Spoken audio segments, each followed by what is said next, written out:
অনেক দূরতে আপনি এসেছেন, সেটা তো আমাদের ইচ্ছায় আসেননি, আপনি আপনার নিজের ইচ্ছাতে আপনি এসেছেন। আচ্ছা, আপনি আগে কোনো প্রোডাকশন হাউসে কাজ করেছেন?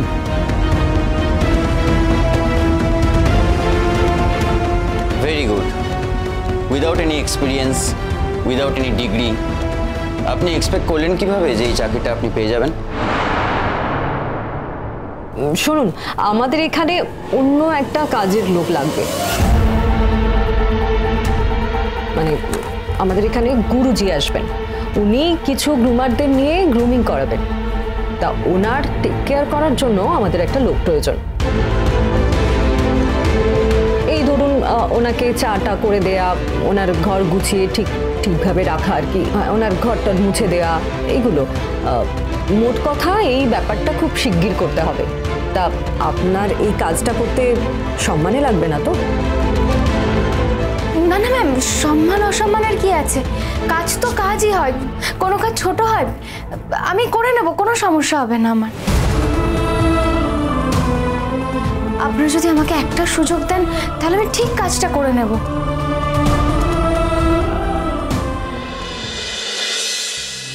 বাবা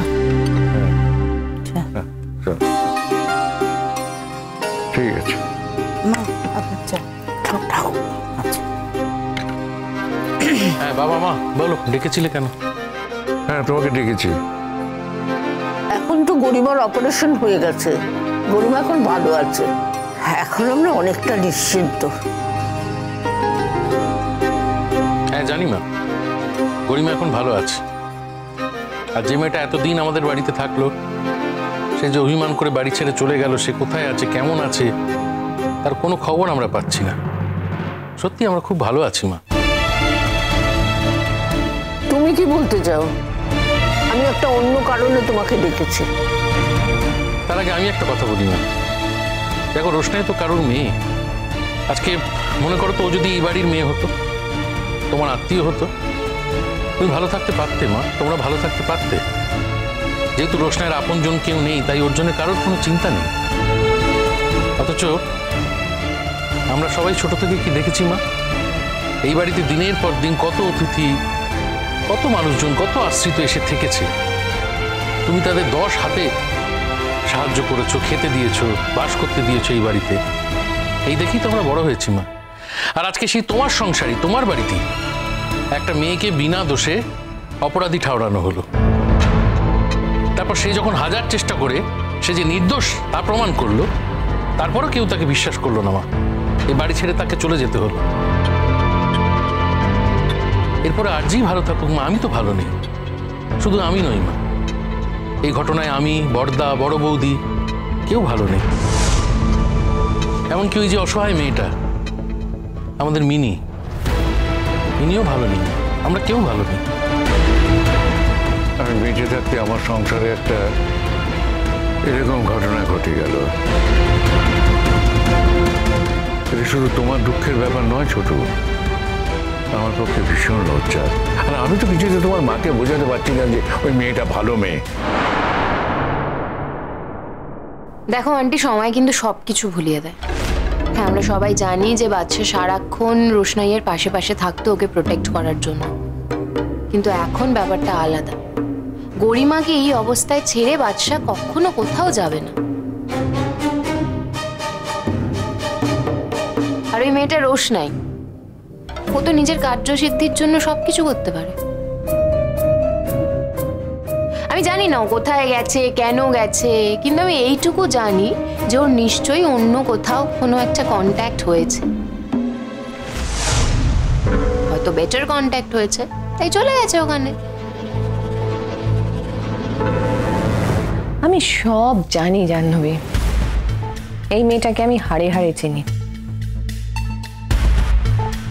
দেখুন ম্যাডাম, আমি একটা কথাই বলবো, আজকে আপনার জন্য খুব খুশির দিন। আমাদের বাড়ি থেকে অলক্ষ্মী চলে গেছে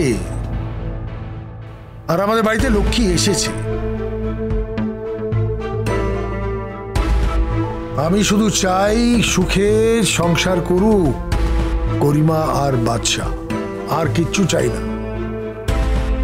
এসব কথা যত সময় চলবে ততই চলতে থাকবে। এসব কথা বলে কোনো লাভ নেই, বরং আমরা গরিমাকে দেখে আসি। চলো। হ্যাঁ চল আমি যাচ্ছি।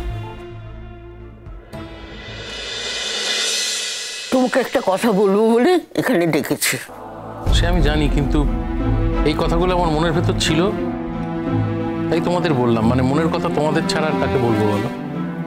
দেখো ছোটু, তুমি সংসারে কিছুই বোঝো না।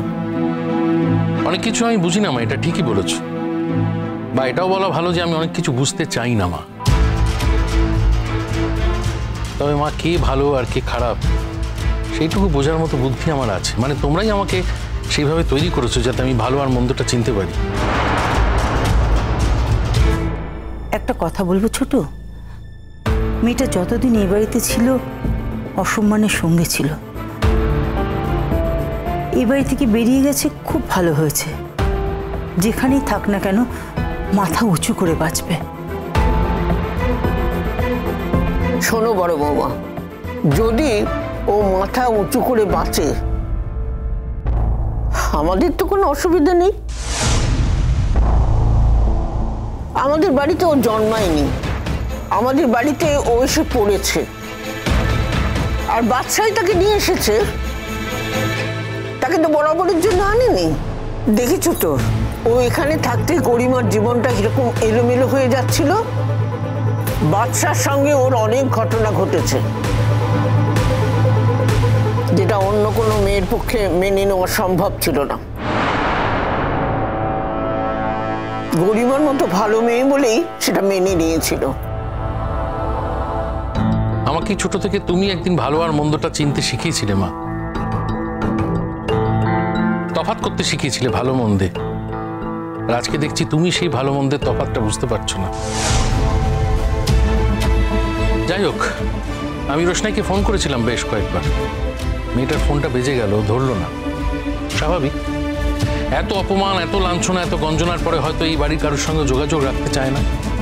সে না রাখো, কিন্তু এই বাড়ি থেকে যে মেয়েটা বেরিয়ে গেল, তারপর কোথায় গেল, কেমন আছে, আদৌ নিরাপদে আছে কিনা, সেটুকু জানতে পারলেই আমি শান্তি পেতাম মা। তবে তারও তো এতটুকু কৃতজ্ঞতা বোধ নেই, তোমাকে জানাবে সে কোথায় আছে, কিভাবে আছে।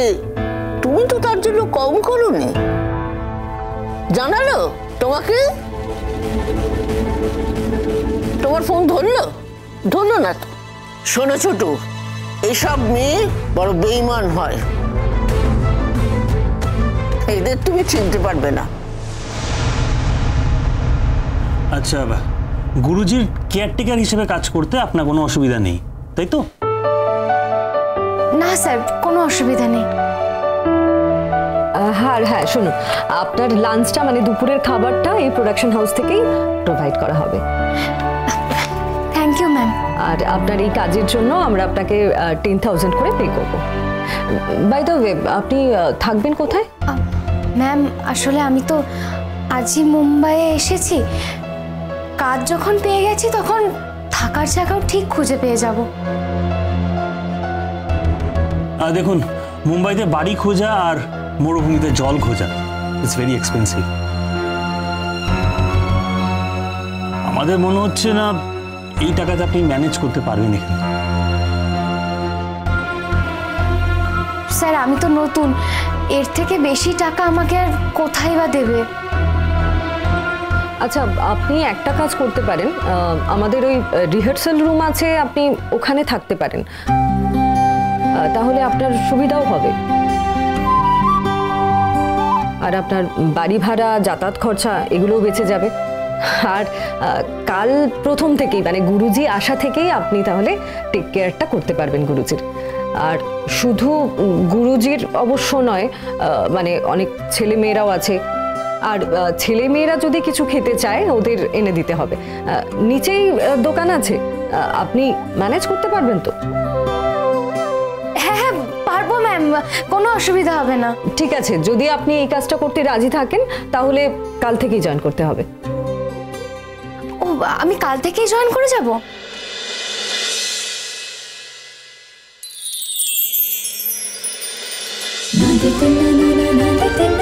रोशनाई।